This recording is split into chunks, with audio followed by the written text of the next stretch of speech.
Listen carefully to that sound. That deep twin-engine roar cutting through the frozen Ontario night. That isn't an American jet. It isn't British. It isn't borrowed, licensed, or bought off a foreign shelf. What you're hearing is Canadian. Entirely Canadian. It is 1953. The Cold War is no longer a theory. It is a loaded gun, and it is pointed directly at North America. From the north, Soviet bombers, sleek and nuclear-armed, were being built to exploit a single geographical fact Western strategists quietly feared. The shortest flight path from the Soviet Union to the industrial heart of the United States doesn't cross the Atlantic Ocean. It crosses Canada. It crosses frozen tundra, magnetic interference so dense it blinds early radar, temperatures that kill exposed skin in minutes, and hundreds of miles of the most hostile airspace on Earth. The Americans had fast jets. So did the British. But speed alone doesn't stop a bomber you can't find in a blizzard, in the dark at 40,000 feet, over the Arctic. Canada looked at this problem, this terrifying, uniquely Canadian problem, and made a decision that by modern standards seems almost impossible to believe. They didn't call Washington. They didn't call London. They picked up the phone and called Moulton, Ontario, and that decision would echo across 2 continents. What followed was one of the most extraordinary feats of independent aerospace engineering in the 20th century. A sovereign nation, barely 8 years removed from the Second World War, designed and built a world-class, twin-engine, all-weather heavy interceptor entirely from scratch, and then exported it. Belgium purchased 53 CF-100s and flew them as frontline interceptors. This is the story of the Avro Canada CF-100 Canuck. And it's the story of a Canada the world has almost forgotten. But to understand why that Canada existed at all, you have to go back to a single moment, a single detonation, that changed the strategic reality of the entire planet. On August 29, 1949, the Soviet Union detonated its first atomic bomb, and the Cold War's danger became real. In Washington, the shock is profound. The American nuclear monopoly, the ultimate guarantee of Western security, is gone. Just 4 years after the end of the Second World War, the world has lurched into a new and more dangerous era, and every assumption military planners had quietly relied on is now obsolete. For Canada, the implications are immediate and deeply personal. Look at a globe, not a flat map, but a globe, and trace the most direct route from Soviet bomber bases in Siberia and the Kola Peninsula to the industrial cities of the American Midwest: Chicago, Detroit, Pittsburgh, the steel mills, the refineries, the factories that had powered the Allied war machine. That direct route, the great circle path that geography and physics dictate, passes directly over the Canadian Arctic, over the Yukon, over the Northwest Territories, over thousands of miles of frozen wilderness so remote that entire mountain ranges had barely been surveyed. Canada wasn't a buffer. It was the highway to North America. The Royal Canadian Air Force understood this with perfect clarity, and they understood something else too, something the Americans and British, for all their air power, had not yet fully grappled with. The Arctic is not simply cold. It is operationally hostile in ways that defeat conventional military aircraft before they ever meet the enemy. Consider the jets available in the late 1940s. The Americans had the F-86 Sabre, a beautiful, nimble, single-engine dayfighter. The British had the Vampire, fast, capable, single-engine aircraft, proven in combat doctrine, designed for European skies, for daytime engagements, for airfields surrounded by navigational infrastructure. None of that existed in the Canadian North. Single-engine aircraft over the Arctic carried a death sentence with them every time they flew. One engine failure, one bird strike, one fuel contamination, one mechanical fault. And the pilot wasn't facing a forced landing on a friendly runway. He was facing an uncontrolled descent into terrain so remote that search and rescue was measured not in hours, but in days. In winter, exposure kills in minutes. The tundra doesn't negotiate. Beyond the survival equation, there was the operational reality of weather. Arctic flying means instrument flying. It means navigating through cloud and darkness and magnetic anomalies so severe that compasses become unreliable. It means radar. Real, powerful, nose-mounted radar. capable of finding a fast-moving bomber in zero visibility at altitude. A single-seat dayfighter, however fast, is blind in those conditions. You cannot intercept what you cannot find. What Canada needed was something that didn't exist on any Allied inventory. Not a dogfighter, not a fair-weather sprinter. Canada needed a heavy twin-engine interceptor, 2 crew members, a pilot and a dedicated radar operator, working together in a heated cockpit designed for extended Arctic operations. Enough fuel range to patrol meaningful distances. Enough redundancy in its power plant that a single failure wasn't a death sentence. Canada needed, in short, a purpose-built Arctic weapons system. And when they surveyed the catalogues of their allies and found nothing that fit, the answer became inevitable. If no one had built it yet, Canada would build it themselves. And the organization that would carry that weight was already waiting.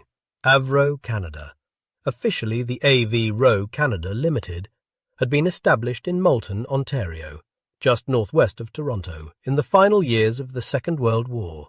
By the late 1940s, it had grown into something remarkable, a world-class aerospace engineering firm operating on Canadian soil, staffed by some of the most brilliant aeronautical minds on the planet, many of them recruited from post-war Britain, many of them homegrown Canadian talent that the world had not yet learned to take seriously. They were about to give the world a reason. The design requirement issued to Avro Canada was uncompromising. The new aircraft had to operate in all weather, day or night. It had to carry a dedicated radar operator alongside the pilot. It had to be twin-engine, non-negotiable, given everything the Arctic demanded. It had to house a radar system powerful enough to locate Soviet bombers at altitude through cloud and darkness. And it had to be built using Canadian engines.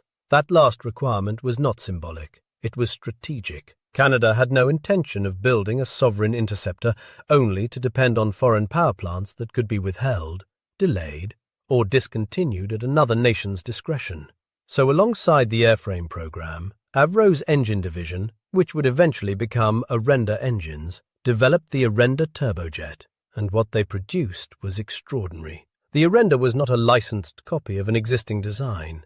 It was an original Canadian engine, and by the time it reached maturity, upon its introduction, it ranked among the most powerful turbojets in the world, competitive with anything being produced in Britain or the United States. 2 of them would power the CF-100. The airframe that emerged from Moulton was large, purposeful, and utterly indifferent to elegance.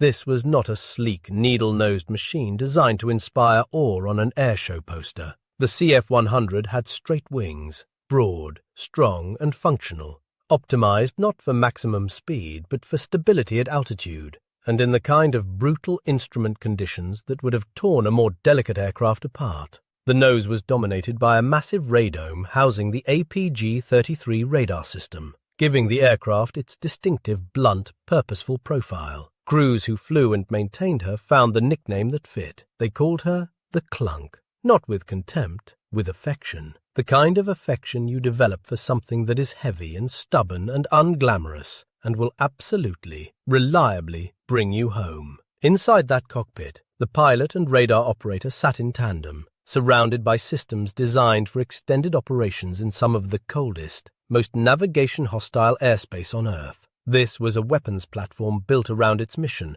rather than a mission built around the weapons platform. The CF-100 would carry rockets, initially the unguided Mighty Mouse folding-fin aerial rockets, dozens of them housed in a ventral pack and wingtip pods, optimized to saturate the flight path of an incoming bomber. It did not need to be a graceful duelist. It needed to find the enemy in the dark and destroy it before it reached the cities below. But then came the moment that silenced every remaining skeptic.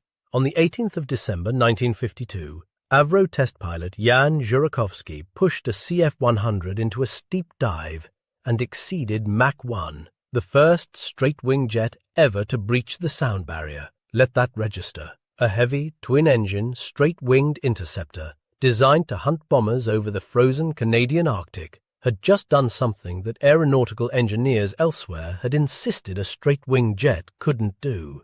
Canada had not just built a capable aircraft. Canada had built a machine that defied expectations, and the world was about to find out exactly what that machine could do in service. It would find out in two places simultaneously, one vast and frozen and largely invisible to the public eye, and one squarely in the center of the most strategically important piece of real estate on Earth. First came the North. Beginning in 1953, CF-100 Canucks began flowing into Royal Canadian Air Force squadrons tasked with the most demanding and least celebrated mission in Western military aviation, the round-the-clock, all-weather interception patrol of the Canadian Arctic. This was not glamorous work. There were no crowds, no cameras, no headlines. There was radar. There was darkness. There was cold so absolute that ground crews worked in conditions that would shut down a modern airport without hesitation, keeping aircraft armed, fueled and combat-ready, regardless of what the weather threw at them. RCAF squadrons stationed at bases stretching from Bagotville in Quebec to uplands in Ontario, to the remote northern postings that sat closest to the threat axis, flew their Canucks through conditions that grounded every other operational jet in the Western inventory. When ice storms rolled in off Hudson Bay, the CF-100 launched anyway. When visibility dropped to near zero and temperatures plunged past the point where exposed metal became brittle, the crews strapped in anyway. That was the entire point. The Soviet bomber threat did not pause for weather. Neither would Canada's response to it. The CF-100's radar operator, sitting behind the pilot, eyes locked onto his scope, was the critical element that transformed the aircraft from a fast machine into a true all-weather system. Together, pilot and operator worked as a single organism. The radar found the target in the dark. The pilot prosecuted the intercept. The rockets did the rest. It was cold, methodical, and devastatingly effective, a system designed not for the thrill of aerial combat, but for the grim, necessary business of ensuring that no Soviet bomber ever reached Canadian or American soil uncontested. But the story of the CF-100 in service does not end at the Arctic Circle. It doesn't even end at the Canadian border, because while the Canucks were standing watch over the frozen north, NATO was confronting a crisis that Canada, almost uniquely, was positioned to solve. By the mid-1950s, the North Atlantic Alliance had built a formidable conventional air defense across Western Europe. American and British fighter squadrons were stationed across West Germany, the Low Countries and France, ready to contest Soviet air power over the Central European plain.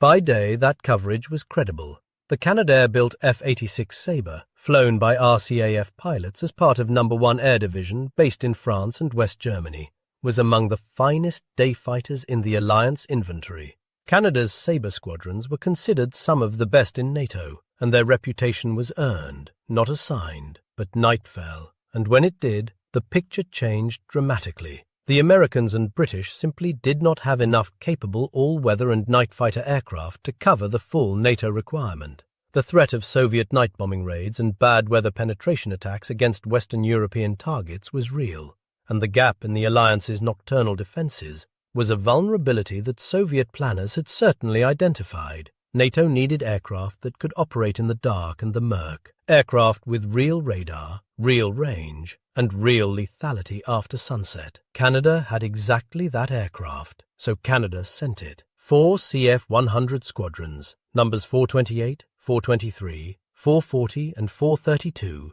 deployed to Europe as part of RCAF No. 1 Air Division, integrating directly into the NATO air defense network. The arrangement was elegant in its completeness. By day, Canadian Sabres patrolled the skies over Western Europe alongside their American and British allies. By night, Canadian Canucks took over, their radar noses sweeping the darkness, their Arenda engines pulling them to altitude through cloud and rain, and the kind of European winter weather that tested every aircraft and every crew.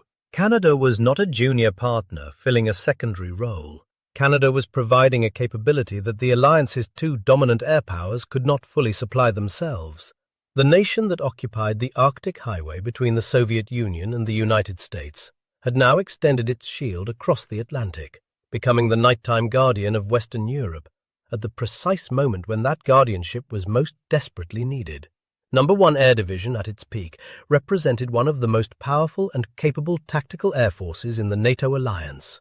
12 squadrons of frontline aircraft, all of them Canadian-crewed, most of them flying Canadian-built machines. At a time when Canada's total population was barely 15 million people, This country was projecting air power across 2 continents simultaneously. That is not the behavior of a middle power managing modest ambitions. That is the behavior of a nation that had decided, with complete seriousness, to be great. A nation that had decided with complete seriousness to be great, and the world, not just Canada's allies, not just NATO planners who had learned to rely on the Canucks' capabilities, but the open international market noticed, because there is a particular kind of validation that no government contract, no alliance commitment, and no internal review board can manufacture.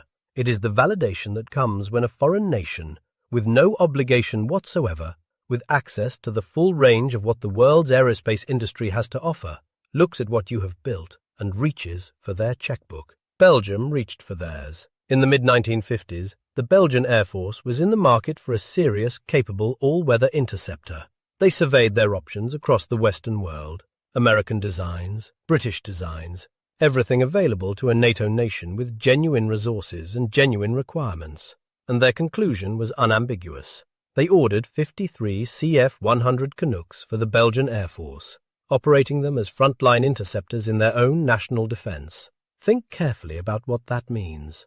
A total of 692 CF-100s were built, the largest production run of any indigenous jet aircraft in Canadian history, and of those, 53 flew the roundel of a European sovereign nation that had chosen Canadian engineering over every alternative on the market. The CF-100 remains, to this day, the only fully Canadian-designed jet fighter ever to enter operational service with a foreign air force. No other Canadian-designed combat jet has achieved that distinction before or since.